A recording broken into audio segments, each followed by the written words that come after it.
so much fun, and I'm just so thrilled, and things are moving, and sometimes I've found as a podcaster, as a mom, for heaven's sakes, as a human, that things go unexpected, and sometimes we just roll with the punches. So once again, we are rolling into a unexpected guest that I possibly just these time zones. I'll tell you what, when you're scheduling 36 people across time zones, there can sometimes be a little bit of a mess up. So I'll take it on my end if that's where, that's totally. Oh, I remember one year I tried to schedule everything in Eastern time, which my, great friend Jeff would call America's time zone. And I got messed up on everything because I'm mountain time, and so all of the times and I'm just not great with numbers anyways. So there's my silly part. Well, thank you, Guru Kern. Thanks, Gage, for saying that. Thank you for everything, and we really want to have everybody be a part of the summit. Our next guest is an advocate who I'm so excited to meet and to bring up and to talk to. So if you are ready, Jonathan, I'm excited to chat with you. Hello. Hello everyone. I'm Jonathan. How are Um, you? I'm good. It's a little stressed Good. out. I've been having some technical issues all day, so. Oh, well, don't worry. Things have been crazy here all day too. Not technical, but still crazy. So we're all with it. And just, no pressure. Take you if you want me to stay on, or if you're ready to go and you want me to step to the backstage and give you the stage, I am ready. Sure. Just give me a second to figure out how this Yeah. excuse me, thank And do God. you have slides or anything that you want to present? Yes, I do actually. Just give me a If sec. you want to press that present button below your picture there, you can make the choice of uploading through Google or video. You'll see all the options. Okay, give me a second. I think it's screen two. You're great. Yes. Gage Uh, says, Jonathan, it's great to see you, brother. Loved your speech at ICANN. well, thank you. Let's see. Will this work? Yep. Oh, there we Got go. those. There you go. And you know what? I'm so sorry. You actually had sent me this, and I should have had that uploaded for you and ready to go. Well, No worries at all. another thing, right? Oh my gosh, bless our hearts. Well, Jonathan, it's such a pleasure to meet you, and I'm just so grateful that you are giving your time today to help in this amazing summit. So I'm going to let you go ahead, and we'll be back here in a minute to say goodbye. Mm-hmm. All right, then. Give me a second, people. And just give me a second. And there we go. Good morning, everyone. Or I should say, actually, good afternoon, everyone. My name is Jonathan Garner, and I'm honored to stand here today technically, stream in here today to share my journey with you. I am a 22-year-old homeschool graduate, a cancer survivor, and an official ambassador for Operation House Call through the ARC of Massachusetts, a Flutie Fellow for the Doug Flutie Jr. Foundation for Autism, a co-chair for the Massachusetts Support Decision Making Coalition, a board member of Mass Advocates for Children, and an advocate for disability rights at the state and national levels. And I also happen to have autism. A few fun facts about me are I love video games, pro wrestling, and anime. Since the age of 13, my vision has always been to help others in any way I can.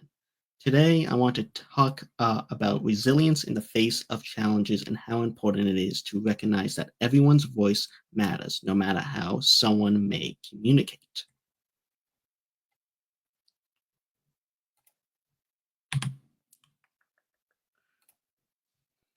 I like to say I happen to have autism because autism does not define me. I believe we are all human beings with different experiences and perspectives that make the world better. Everyone has worth and value to our world. Autism may influence the way I think, the way I advocate, and the way I connect with others, but it's just a piece of who I am. And I have many pieces to me. For instance, it's just like my arm or my leg. It's just a piece of me. Every human being has strengths and challenges. Some people may be great at verbal communication but struggle with sensory overload. Others may not use spoken words, but are incredibly insightful when given the right tools to express themselves. Instead of focusing on labels, we should focus on listening to each other and respecting each other's needs.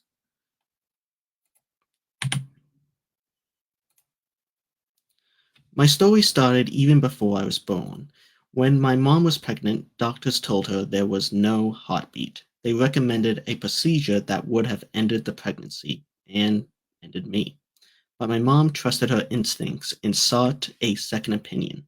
A midwife found a faint heartbeat and put her on bed rest. That's how I came into this world, a child whose life started because someone refused to give up hope. That experience left my family and me with an important lesson. Trust your inner voice, even when the world around you is saying something different. Resilience starts with knowing yourself and standing firm.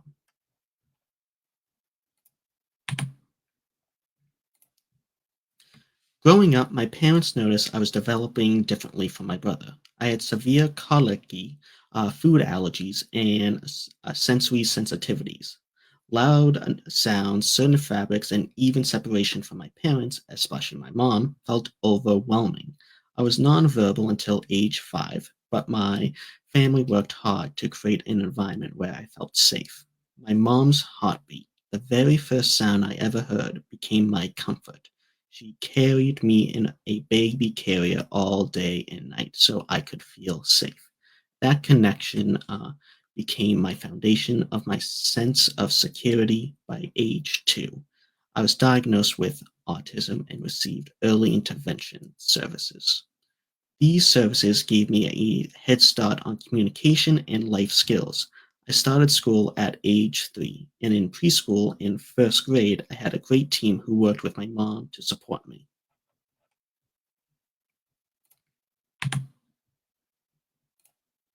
But then, second grade, everything changed. My accommodations were ignored, and I struggled verbally to communicate my needs. I was bullied for wearing Sesame Street shirts, something that made me happy and comfortable. My teacher dismissed my struggles, even flicked off my hat off my head, something I needed for sensory support. It was an accommodation in my IEP, one of the many that were not followed. The procedure to learn in a way that didn't work for me was overwhelming, and I had no way to communicate my distress. I began hurting myself because I was trying to communicate to others that I needed support. I felt that I did not belong.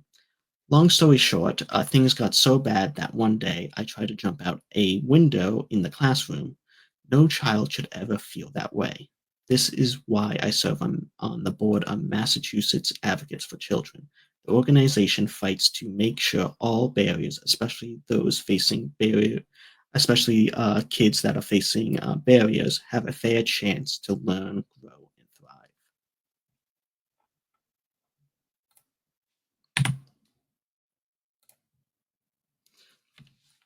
After the first traumatic event, I was placed in an out of school district where I was promised safety, but what I got was more trauma.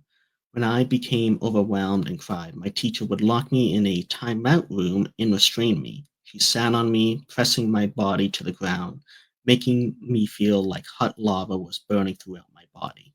This happened over and over. I was terrified. I needed my mom, but she was not allowed to come in. I needed someone to listen, but no one did. My trust in teachers, in schools, in adults, it became shattered. When my mom found out what was happening to me by walking in on it, she pulled me out of school and I was homeschooled from that point on. It was only then that finally felt safe. That was years ago, but I'm still living with the consequences of those actions today. I have been diagnosed by my neurologist with PTSD from my school based trauma. I have severe trust issues because of what happened to me. Imagine being a child and realizing that the very people who are supposed to help you are the ones that are hurting you. Now imagine growing up and trying to navigate the world with that fear still inside of you. This is why I fight for change. No child should ever feel unsafe in a place meant for learning. No child should be restrained because they are overwhelmed.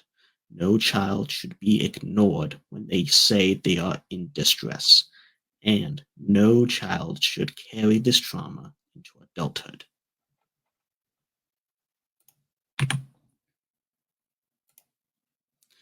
Because I had experienced the trauma of restraints and seclusions, I didn't want any other child to go through that. So, with the Disability Law Center in Massachusetts, other advocates in my family, I shared my story to help pass the Massachusetts Restraint and Seclusion Law. This law regulates how schools can use physical restraints and seclusions, making sure there is accommodations and protections for students. That was my first taste of advocacy, and it gave my mom and me purpose. I realized that my story could make a difference, not just for me, but for others. Advocacy became not just a way to fight for my rights, but for the rights of all people. I knew from a young age that I wanted to help others, and that's what I set out to do.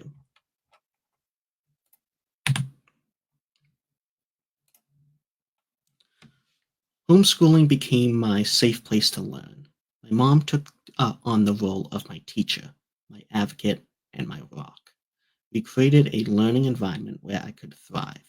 Instead of following a strict curriculum that was not tailored to my learning style, I was the guide of my own education, learning in ways that made sense to myself.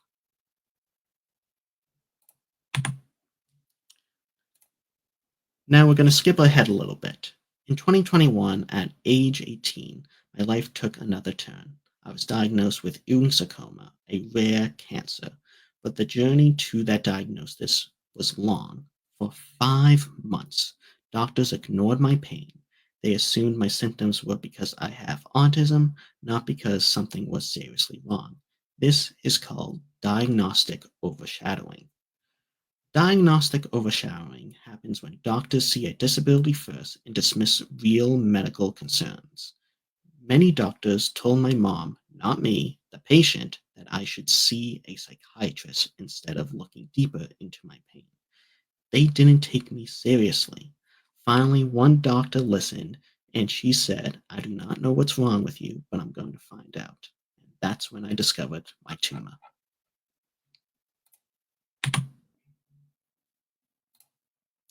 When I was 16, I began using supported decision making, which is an alternative to guardianship, where the person, me, picks a group of people they trust to help them make decisions. I'm the decision maker in my life. Now, as you can imagine, starting chemotherapy was one of the hardest things I've ever done. I lost my hair, my energy, and at times my hope. Halfway through chemotherapy treatments and radiation, I hit my breaking point. This is how supported decision making saved my life. When I was at my breaking point, I ended up in my bedroom crying and just really wanted to give up. I told my mom, I don't care what happens to me. I just wanted to stop, even if the tumor kills me. My mom had to take time to process this all herself, but when she came back into my room, she came back not as my mom, but as my support person. She said to me, Jonathan, I do not know what the answer to this all is, but if you can put your faith in me as your support person, I'm going to try my hardest to help you figure this out. From there, I gave my mom the okay to contact my medical team, and together they all came up with a different plan for me to think about. After the meeting, I was able to talk to my supporters about the plan, get my questions answered, and then I agreed to move forward with it.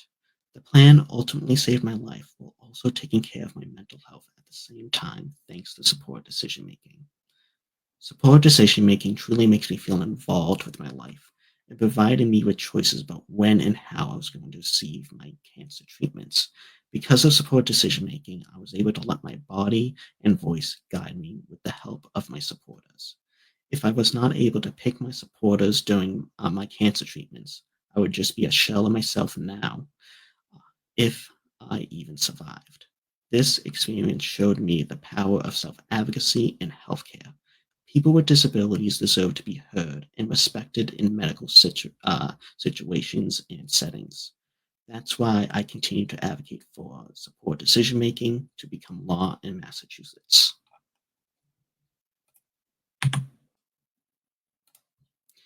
That leads me to the work I do with Operation House Call, Viviaca, Massachusetts. As the official ambassador of Operation House Call, I educate medical students on how to care for patients with IDD and/or autism. This training results in better quality care and more accessible healthcare for everyone.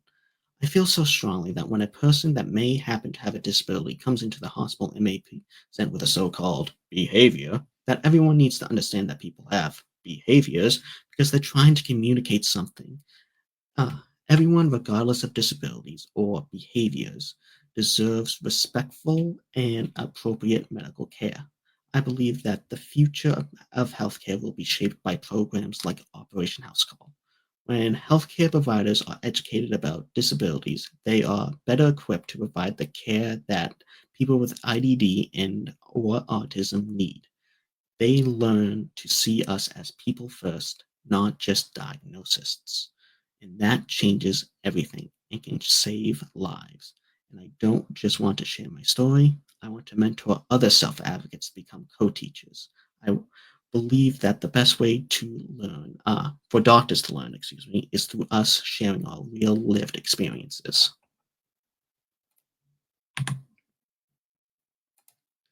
My advocacy doesn't stop in Massachusetts. I recently spoke on Capitol Hill about the Autism Care Act and educational policies. Standing before lawmakers, sharing my story, and advocating for change on a national level was one of the most empowering experiences of my life.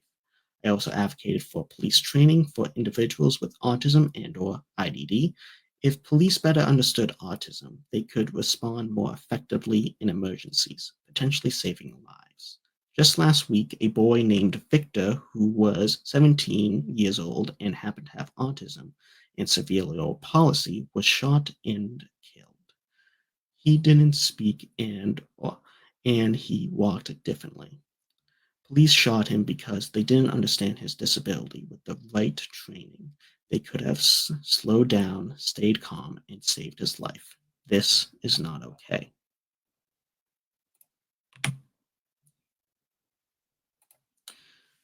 As I wrap up today, I want to leave you with this. Life's challenges will test us, whether it's autism, bullying, cancer, or systematic barriers. We all face obstacles that can feel overwhelming, but we don't have to face them alone. Sharing our lived experience in any way is powerful. Together, we can by sharing our experiences and perspectives, we can advocate for ourselves and others to live our best lives. I want to end with a quote from someone who means a lot to me, my friend, mentor, and the lawyer who first helped me get involved in passing the Restraints and Exclusion Law.